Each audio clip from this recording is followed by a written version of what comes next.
Hey, what's going on, everybody? It is Monday, 7 o'clock p.m.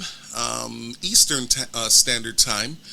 Again, I hope by now you know my name is Andre Anderson. I'm both host and founder of BSTL. And if you haven't liked, subscribed, or shared to this platform, just go ahead and do it while you're listening. BSTL, what does it stand for? It stands for Building Something That Lasts. So, I want to just say this. I'm excited today because we have a wonderful, wonderful guest that is on, and I want to jump in to make sure that I give him as much time as possible. Chedwick, Creightney. Welcome. You're in the building. What's up, man? Hey, not much, Andre. Thank you so much for having me, and for that great intro. I don't know if I deserved all, but I'm excited to be on your podcast. No. I would have done even better introduction, but I know you don't like all those bells and whistles. So let me just say this to our listeners, who some of them I'm sure that they've heard of you before. We met a little while ago, and we have continued to develop our friendship and connection, and as two men trying to make it happen in different kinds of ways. I really do count this as an honor to have you on this platform. Thank you so much, and I'm equally as in awe of the things that you're doing, particularly in the community. I'm always taken aback and excited to see other leaders within our community that are just striving forward and helping to set a better example for the young ones. So, Cheddy, before we start, I want to give you an opportunity. Anything that you'd like to share about yourself. Two things. One thing, it's up to you, but I want everybody to get to know you a little bit before we get into our conversation. Okay, well, two things. I'm Jamaican born. But I actually have a strong affinity for Africa. In fact, I lived there for 6 months last year. Ah, nice. That's one thing. And second thing is I've been married for 35 years. All right. So you're a veteran in this thing. Let the church say amen. Amen. So, Cheddy, I'm going to call you Cheddy instead of your formal name because we're friends. Sure, that's fine. Yeah. Today we wanted to, talk about leadership, and on this platform we're always talking about leadership, whether it's organizational leadership or just flat out leadership.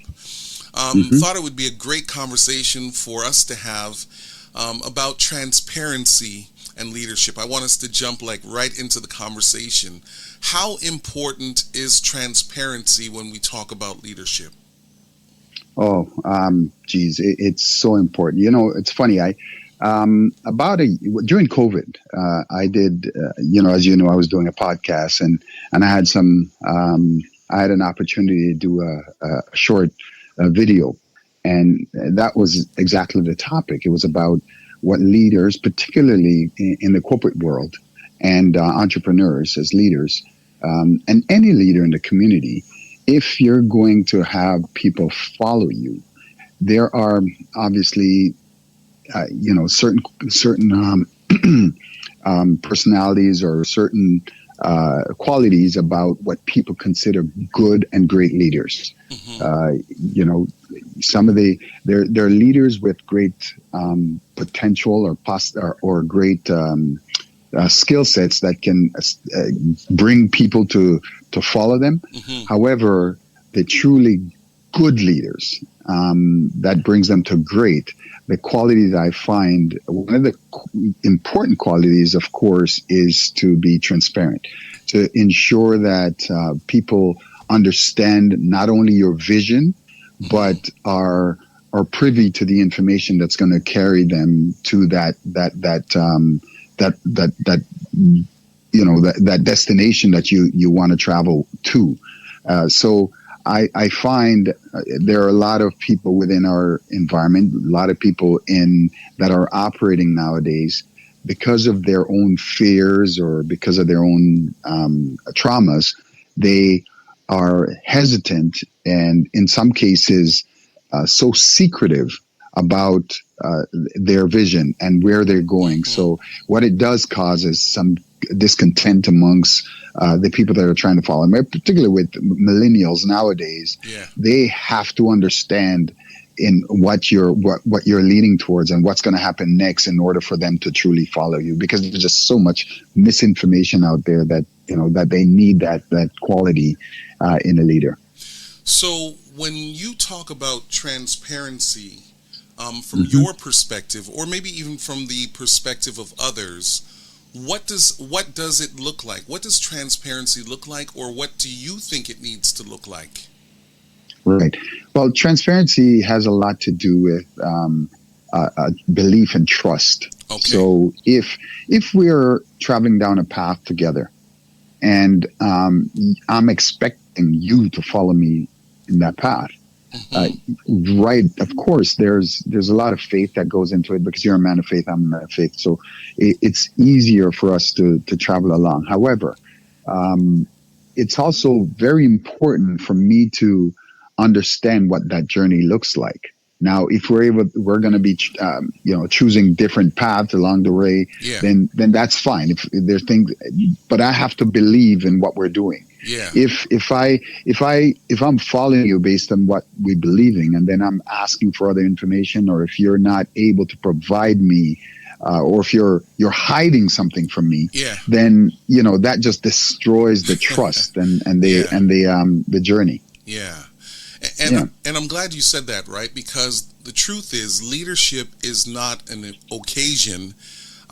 It is a journey, which therefore suggests that if we are on a trip with one another, and you've kind of got me going with these blinders for a large Right. portion of this journey to which you want to work with me, and I'm also able to offer something to you as one who's working with you, then you've got to trust me. So what prevents trust then, right? So if transparency and trust are intrinsically connected to leadership, why wouldn't I want to be open and forthright and transparent? What would prevent that from happening? That's a great question, Andre. I think by most part, there are some factions out there that are they just don't have the confidence in perhaps themselves, or perhaps it's just, they're not only are they unsure of their journey, but they are, they sometimes are making it up as they go. So if that's the case, then, I need to know that. I need to know that up front, so I can decide on my own whether or not I should be following along that path.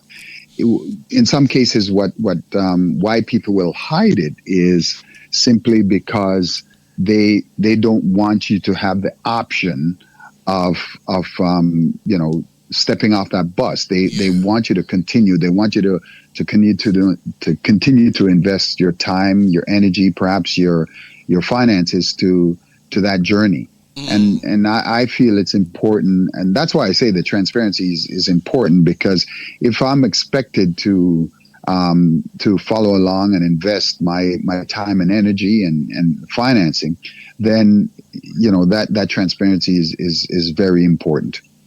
You say something I want to go back to a little bit.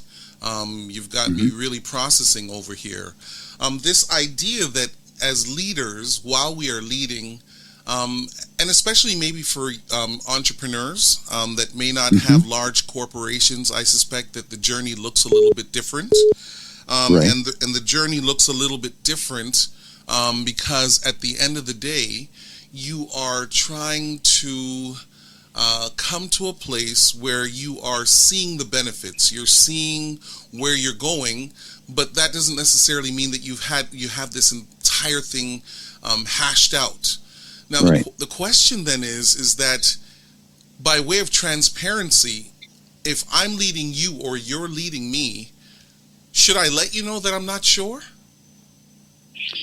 Well, there's a difference with faith, confidence, and mistrust.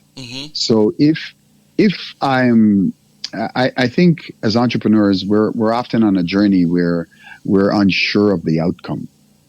However, if I'm taking you along the path, I want to ensure that if things go wrong, that you're prepared. Mm-hmm. If I'm asking you to put a lot in, I think by most part, Andre, if you and I are traveling down that journey Mm-hmm. in an entrepreneurial situation, and we understand that that we both have certain strengths, Yeah. then I'm going to have to lean on you at some point to take the lead in Yeah. any relationship and Yeah. any journey, whether it's if as the man of my house, as Mm-hmm. the man of my home, my wife trusts me to bring her along on a certain journey, but I have to be transparent with her that, look, babe, here's something that I'm taking on. It's a little unusual. I have the confidence that I can overcome this. Mm-hmm. However, there may be some challenges along the way. Now, Right. that's fine. That in itself is transparency. Mm-hmm. Now, I don't have to. You don't have to tell me that.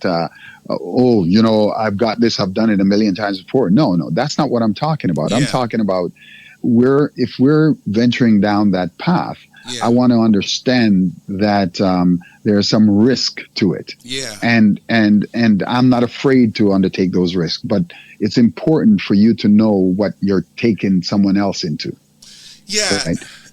And it's interesting, Chetty, because what I'm hearing you say is this, and if I'm wrong, please correct me. I'm also Hmm. hearing you say that there are times where you, as a leader, may have to defer to those that you are leading for the sake of the greater good of the journey that we're both on, right? So it may be true that you could hire me, Chetty, to work for you. And at the beginning of the journey, because I'm coming on in your world of whatever this business looks like, I don't understand it. But after 3 to 6 months, maybe a year or more or less, Hmm. once I get my feet on the ground, these boots on the ground, I'm now able to understand where you're going. I'm able to understand your vision, your mission, some of the core values that will drive it. And so now, because you're still growing and I've grown, and the truth is the curve for growth, it looks different at different stages of this journey that we're on. I'm hearing Hmm. you say that as a leader, it's okay then to defer some of your leadership or your influence to the one that you're leading, because at different junctures of this journey, one person may be ahead and the other person is behind, but it doesn't mean that you're not leading well. 100%. You often hear, and I agree with you 100. Often hear that leadership is not necessarily leading from the front. Mm-hmm. Sometimes it's walking along the journey beside Mm-hmm. you and Mm-hmm. having the ability to. Now, if I have a vision and I have the roadmap to somewhere, and you're following me along, and Mm-hmm. somewhere along the line, I find that there are qualities that are needed. Mm-hmm. Again, I refer back to my own home. Mm-hmm. There are times where I have to step back and allow my wife to take over in certain situations. It Mm-hmm. doesn't necessarily mean I'm not the man of the house, but Right. that's what it takes. It takes a real man and a real leader to say, hey, let's Mm-hmm. put the person in front that has the strength in this area. Yeah. And yeah, that's what leadership is about, is understanding how to navigate, utilizing all the best qualities within the people that you're leading to get Mm-hmm. to the journey. The Yeah. journey is that we're traveling along with each other. It's not just me pulling you entire way. Mm-hmm. It's simply, perhaps I have a vision and I have certain qualities that allows me to be in front at that time. Yeah. But but again, the best leadership is when you're walking the journey along aside someone, Mm-hmm. or perhaps, and sometimes they say a leader leads from behind, Yeah. because you can see what's truly ahead and you can help others to navigate towards that goal. Several years ago, I heard someone told, a great leader told me, they said, well, look, you can tell the true qualities of leaders. Sometimes it's not something that's just innately built into you, Yeah. but there are others who are just born with it. Mm-hmm. If you're in if let's say we're caught out in the dark, in Mm-hmm. the jungle, and there is no light, no electricity, Mm-hmm. the person that first finds that bit of light is Mm-hmm. the one that's going to be followed. Now, if I came up with a penknife or have a phone that has a light on it, all of a sudden everyone will be attracted to me. Right. And Yeah. that's where all of a sudden I start to lead that journey. Now, if I don't understand the qualities of that's necessary, then perhaps I'm going to have to give that light to someone else, Yeah. right? Yeah. To guide the way. But this is innately what it takes to lead along certain journeys. Yeah, and it's interesting, right? Because there's a lot that comes with the light, right? I like that analogy. There's a lot that comes with the light, and sometimes as leaders, I think we all find ourselves holding light, but sometimes we don't want to hold the light. And part of this transparency piece, again, I love this conversation. I'm hearing you basically saying, look, if you find yourself with the light, because we're all in this darkness, and now you've got the flashlight, you've got the phone, you've got the flame, and you have the light, but you don't know what to do with the light, be humble enough to put it in the hands of the person that is now going to be willing, even if they don't have the experience per se, to be able to lead us out of this darkness into this light. Correct. Yes, that is absolutely what I'm saying. Okay. I think there are people that intrinsically are not built to lead. Yeah. And the strength of that individual to be able to defer to someone else would itself display a great quality, not just because they're humble, but perhaps choosing a leader. Because the job of a true leader is to create other leaders, right? Yeah. I think if that's, if you're a leader that's not trying to create other leaders, then you're essentially just a dictator. Yeah. Now, in certain environments, you don't want to be a dictator. You want the people to follow along and understand the mission, because it's going to be the betterment of all involved in that destination. Yeah. If you're dictating and you're constantly oppressing, then or controlling every bit of the way, then they're not going to learn. And should you fall, then the mission will not carry on. That journey will end. Yeah, and you know what, Cheddy, I hope you don't mind. I want to pivot for a moment because you also said something else. The role of support, right? We're still talking about transparency, but we're talking now a little bit about support, because the other problem that I see with this idea of transparency is that some people may not defer their leadership to somebody else because the role of support is so diminished in the culture that we live in. I mean, we're here in the Western world, and the podium is probably the most celebrated thing that we have. Like we just finished watching all of the track and field the other day, some new emerging track stars and stuff like that. But the reality is you've got this podium, 1, 2, 3. And all of the emphasis is generally placed on the one who crosses the finish line first, whether it's their personal best or not. How do we convey this gift that I think we also have in the world of leadership, of supporting leadership? How do we convey that is as important, even though it may not get you on the podium? Right. That's a beautiful question. We have to understand that the mission is greater than us. Now, in utilizing the example of track and field, where it's an individual sport, and individuals are striving to obtain that individual accolade. I think we have to show those individuals that collectively the country or the greater good is to obtain the points or the recognition for the country. And that's why, we talk about the name being printed on the back sometimes differs from who truly we're representing. Yeah. One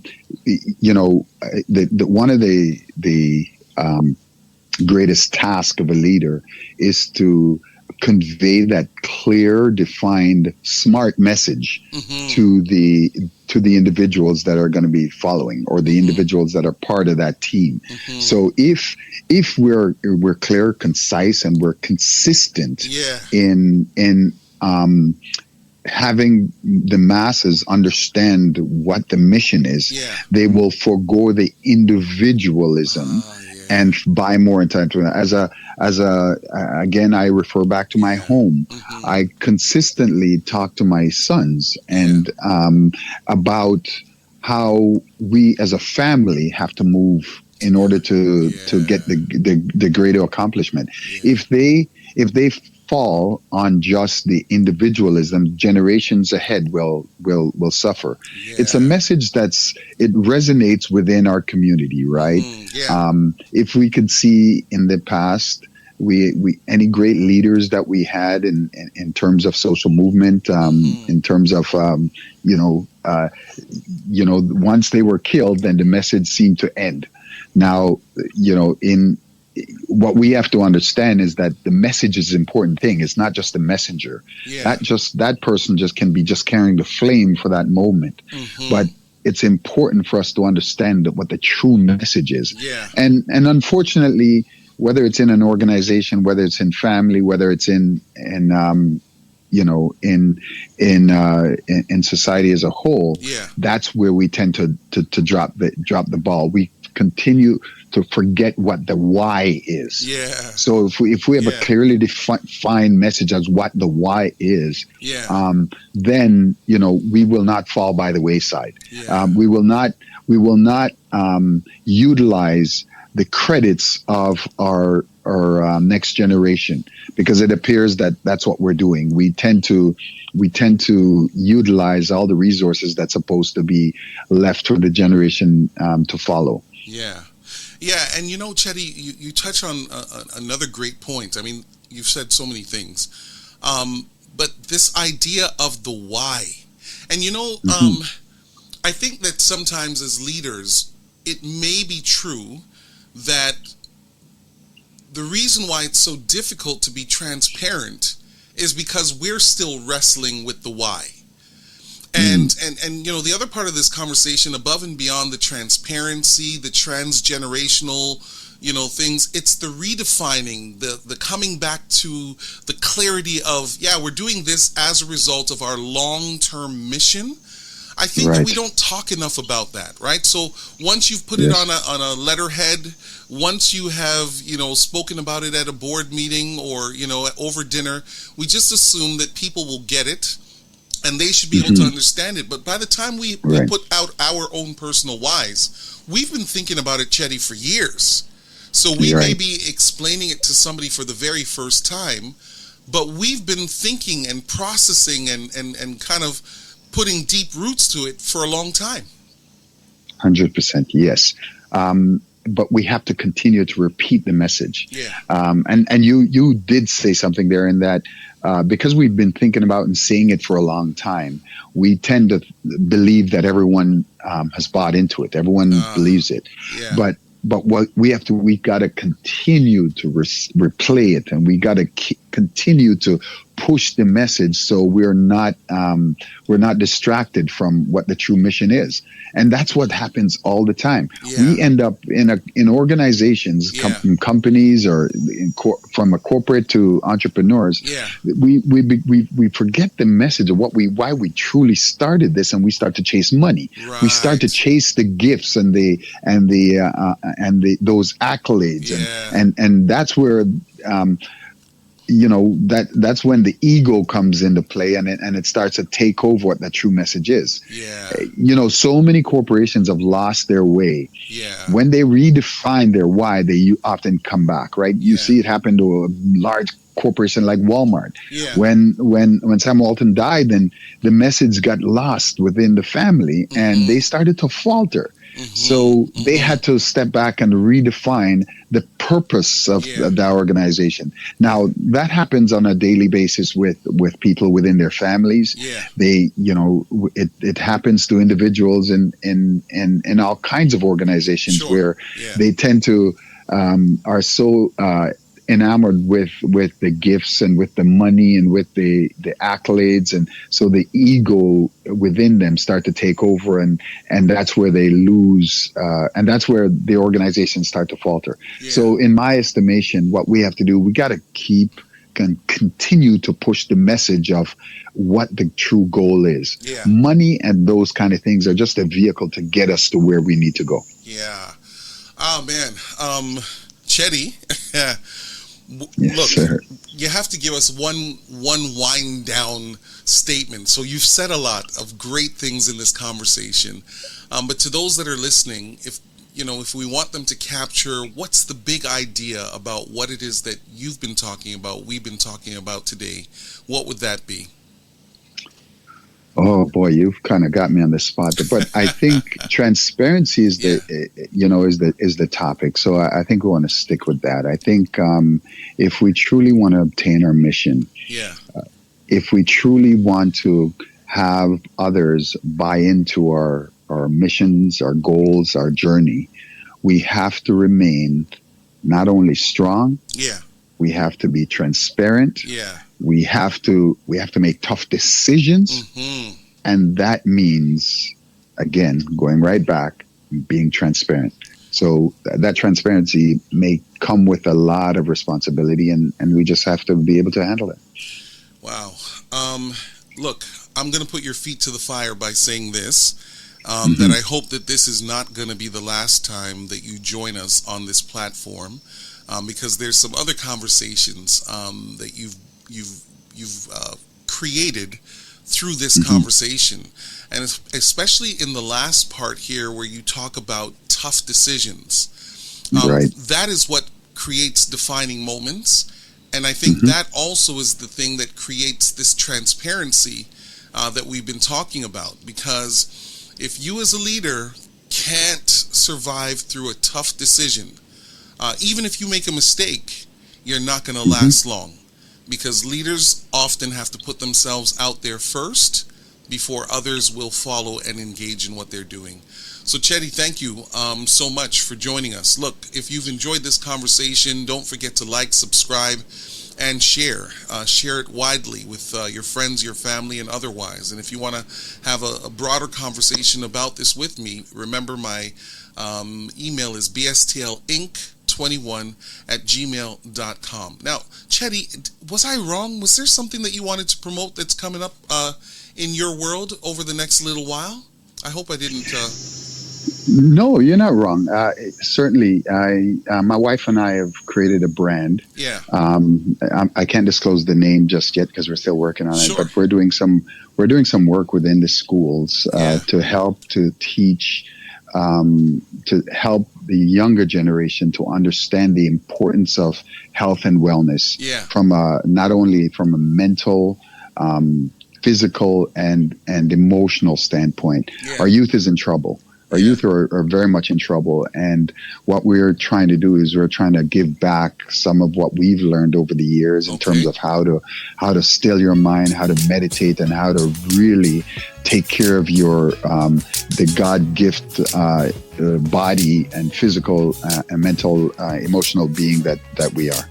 All right. So guess what, everybody? We got to keep our eyes pinned for that. It'll also be on the LinkedIn so that you can connect with Cheddy and his wife, their family, as they're doing some really big things in the community to make sure that the next generation is better off having engaged and connected with them. So thanks again, Cheddy.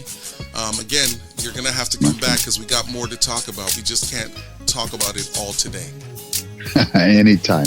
I'd love to come back. All right. Thanks a lot, Ched. You're welcome.